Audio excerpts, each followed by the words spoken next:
All right, so let's look at this example. Help student identify the mistake or mistakes made in their quote. Quote, the Victorian era brought sweeping changes to Britain and was marked by the authority of science replacing the authority of literal reading of holy texts or theology, end quote. The last name. In other words, science began to become more important than religion in many lives. All right, so first of all, student did not introduce the quote. That's true. Student did not introduce the quote in this example.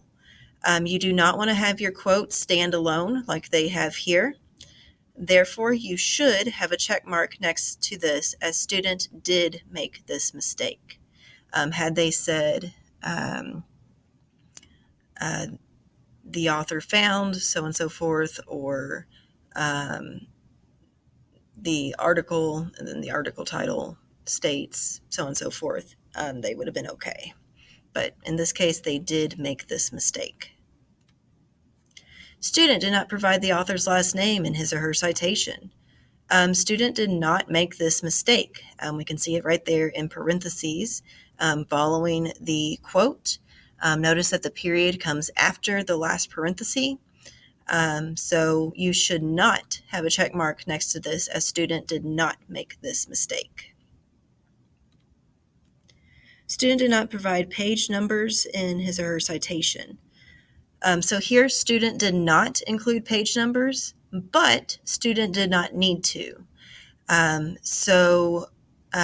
article is really a printed website page, a web page. And so you don't include page numbers there.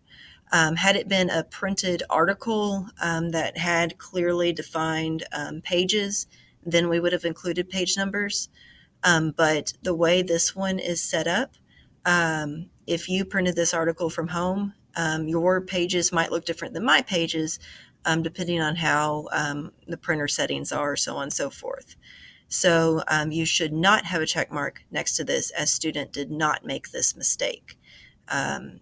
Student did not need to include page numbers here. Student did not use quotation marks in order to show when the quote started and ended. Student did use quotation marks at the beginning and at the end of the quote. So you should not have a check mark next to this as student did not make this mistake.